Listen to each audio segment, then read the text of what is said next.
La colonización. En el año 1492, un marino italiano llamado Cristóbal Colón llegó a un acuerdo con la reina de Castilla, España, para abrir una ruta comercial hacia el oriente, o sea, China, Japón, la India y otros territorios. El reino de Castilla estaba vinculado al de Aragón y quería establecer rutas comerciales como las que habían creado los portugueses, quienes atravesando el sur del Océano Atlántico, llegaron a las costas de África, donde establecieron fortificaciones llamadas factorías, desde las cuales intercambiaban productos europeos por oro, marfil, maderas preciosas y esclavos. Como Portugal les impedía a los reinos de Castilla y Aragón instalar factorías en África, estos buscaron nuevas rutas de expansión y vieron con interés un proyecto que les presentó Colón, quien creía que navegando por el occidente del Océano Atlántico, llegaría a China, Japón y otros lugares donde podía conquistar territorios y controlar mercados. Colón no tenía idea de que navegando por esa dirección no llegaría a donde pensaba, sino a un continente al que tiempo después se le puso el nombre de América. Antes de salir de España, Colón había llegado a un acuerdo con los reyes católicos llamado Capitulaciones de Santa Fe, en el cual se establecía que Colón sería el representante de la corona de Castilla en las tierras que descubriese, donde tendría el título de virrey y almirante del océano. Colón también tendría otros privilegios, como el derecho de recibir el 10% de las ganancias que tuviera la empresa en las actividades comerciales. Los privilegios de Colón serían hereditarios, o sea, transferidos a sus descendientes. Aunque los nuevos territorios pasarían a ser tierra de Castilla, Colón también tendría la potestad de designar las autoridades locales y controlar el aparato judicial, salvo en algunos casos que tendrían que ventilarse en la corte de España. Llegada de Colón a América y primeros contactos con los aborígenes. En agosto de 1492, Colón salió de España con 3 carabelas y el 12 de octubre llegó a la isla de Guanahani, que pertenece a las Bahamas y hoy se llama Watling. Los taínos de esa isla extraían oro y como eran tranquilos, Colón vio que podía someterlos. Luego, Colón giró hacia el suroeste y llegó a Cuba. De ahí siguió hasta el este y el 5 de diciembre de 1492 llegó a la isla de Santo Domingo, a la que le puso el nombre de La Española.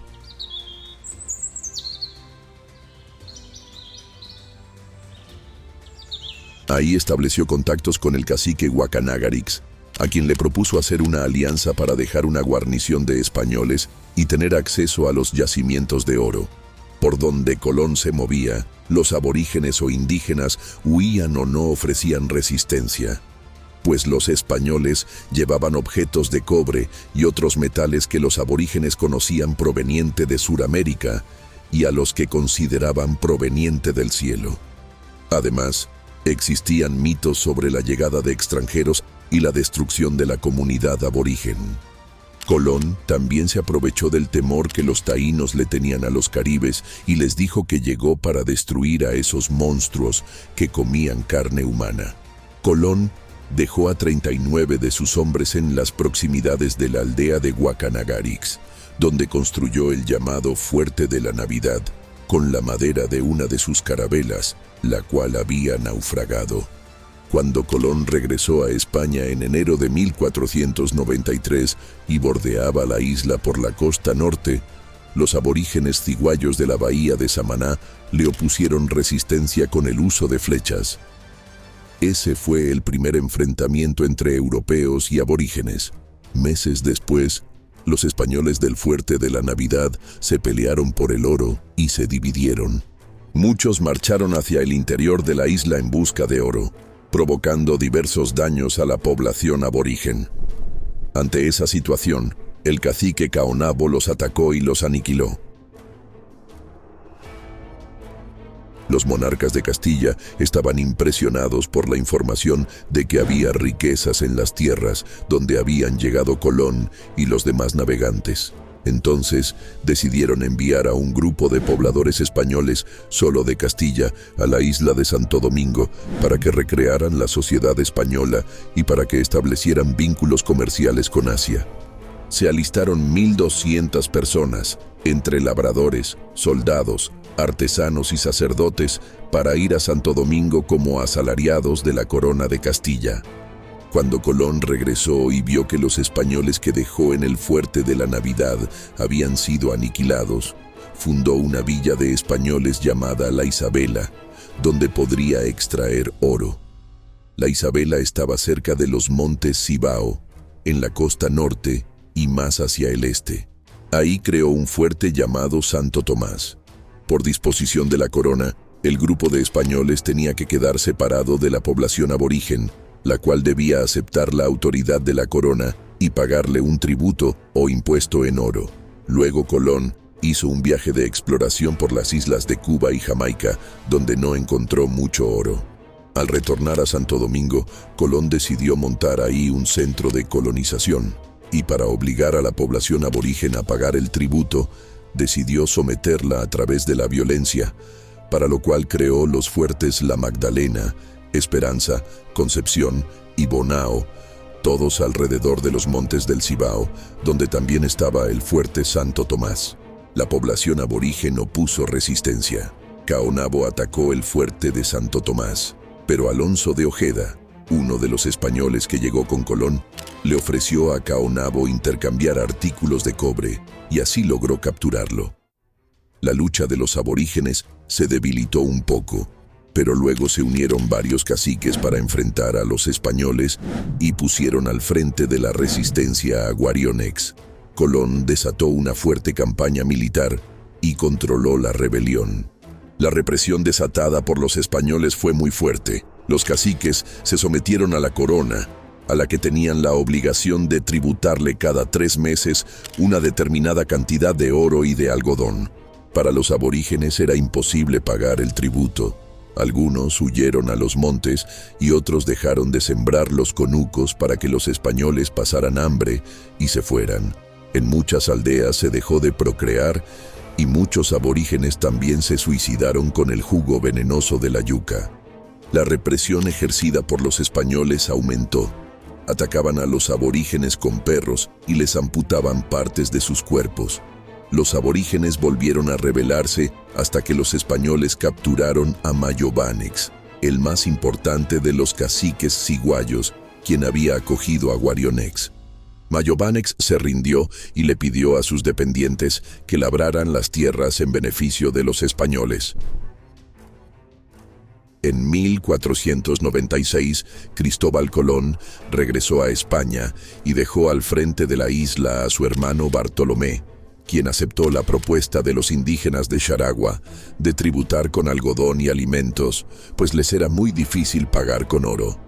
Las clases son grupos de personas que se diferencian, porque uno trabaja y crea riquezas y el otro se apropia de buena parte de dicha riqueza aún sin trabajar. El grupo que se apropia de la riqueza sin trabajar explota al otro.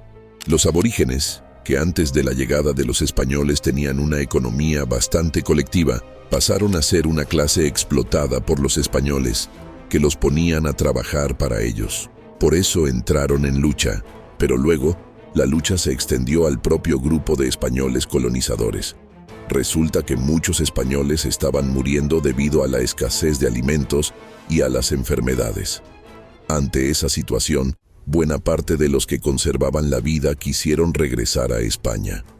Pero Cristóbal Colón se opuso y los obligó a cumplir con el contrato establecido con la corona de permanecer en la isla. Entonces, los españoles pidieron que se les permitiera tener aborígenes a su disposición, a fin de obtener oro y alimentos. Un grupo de españoles desató una lucha contra Colón y sus ayudantes. Algunos españoles regresaron por su cuenta a España y lograron que los reyes enviaran a la isla al comisionado Juan de Aguado para que viera lo que ocurría y le informara a la corona. El enviado se puso en contra de Colón. Uno de los españoles que se rebeló fue Francisco Roldán, quien era alcalde mayor de la isla y se puso al frente de un grupo que exigía el derecho de retornar a España o que se le permitiera tener aborígenes a su disposición y contraer matrimonios con mujeres indígenas, sobre todo con las que pertenecían a familias de caciques. Roldán se rebeló contra Bartolomé Colón, aprovechando que Cristóbal Colón había viajado a España para explicarles a los monarcas la situación de la isla. Para lograr el apoyo de los aborígenes, Roldán y sus seguidores se proclamaron defensores de estos y exigieron suprimir el tributo. Sin embargo, su interés era acabar con el régimen anterior, que aceptaba la existencia de las comunidades indígenas con la condición de que pagaran un tributo. Lo que querían los roldanistas era penetrar en las comunidades de los aborígenes y explotarlos directamente. Roldán solo tuvo el apoyo de un tercio de los españoles y se trasladó al oeste de la isla, donde se vincularon con las aldeas de los aborígenes.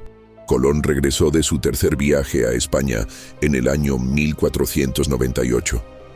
Había acordado con los reyes reducir el número de españoles en la isla y permitir que muchos de ellos pudieran tener tierras y ponerlas a trabajar por 5 años. El interés de los reyes era detener la lucha entre los españoles y garantizar una producción que les diera sostén a los emigrantes a la isla. Colón también se comprometía a enviar más riquezas a España. Sin embargo, como no encontraba suficiente oro, comenzó a mandar aborígenes en calidad de esclavos, los cuales eran vendidos, sobre todo en los mercados de las costas del mar Mediterráneo. Pero como los aborígenes no aguantaban el cambio climático al llegar a Europa, morían con rapidez. Colón impulsó otras actividades como el corte de madera y el cultivo de algunas plantas, como el ají. En un principio, Colón no quiso entregarles tierras a los españoles, pero luego se dio cuenta de que los seguidores de Roldán eran fuertes y tenían apoyo indígena y de muchos españoles, sobre todo de los que habían estado presos en España. Entonces Colón negoció con Roldán, quien logró que a los integrantes de su grupo les pagaran los salarios retenidos mientras estuvieron en rebelión, que se les permitiera explotar directamente a la población aborigen y que se les quitara la prohibición de viajar a España. Además, a Roldán se le permitió continuar como alcalde. En el acuerdo, Colón logró que se le reconociera como autoridad suprema y que se siguiera cobrando el tributo a los indígenas. La presencia de Colón al frente del gobierno de la isla no generaba estabilidad, pues muchos españoles se quejaban de que no se beneficiaban del reparto de tierras y aborígenes, y los que se beneficiaban exigían que fuera por más de 5 años, para poder explotar los nuevos yacimientos de oro que fueron descubiertos en las riberas del río Jaina. Por otra parte, los reyes de España querían tener control pleno de la isla, donde Colón había sido investido de muchos poderes. Entonces, para resolver el conflicto entre los españoles y Colón, y para quitarle a éste los poderes que tenía, los reyes lo destituyeron. Los reyes alegaron que Colón había permitido que los españoles regresaran a su país con aborígenes como esclavos, lo que era una violación, pues los aborígenes eran vasallos de los reyes, pero no esclavos. De manera que los reyes, que antes habían permitido que Colón enviara cargamentos de aborígenes para ser vendidos como esclavos, esta vez utilizaron algunas mañas para desembarazarse de Colón. La lucha al interior de los colonizadores era muy fuerte y no permitía estabilizar la situación. Esa lucha terminó sacando de juego a Colón en el año 1500. Colón fue sustituido por Francisco de Bobadilla, quien asumió el cargo de gobernador de la isla. Bobadilla consideró que la situación solo se tranquilizaría si se les permitía a los españoles residentes obtener una porción del oro con el apoyo de los aborígenes. Eso significaba eliminar el derecho exclusivo de los reyes de lucrarse con la explotación de estos. Bobadilla comenzó a cederles tierras y aborígenes a los españoles. Llegó un momento en que los reyes ya no explotaban directamente a los aborígenes a través del tributo en oro, sino que obtenían un impuesto de los españoles, quienes se lo daban como pago por las tierras que ocupaban. Los reyes de España consideraron que a Bobadilla se le estaba yendo la mano con los repartimientos y que ya no representaba sus intereses en la isla. Entonces, destituyeron a Bobadilla y lo sustituyeron por Nicolás de Obando, quien llegó a la isla en el año 1502 con la orden de parar los repartimientos y restablecer el tributo en oro de los aborígenes. Hasta el próximo video de este maratón de nuestra historia dominicana. No olvides suscribirte y ver nuestros demás videos en el canal.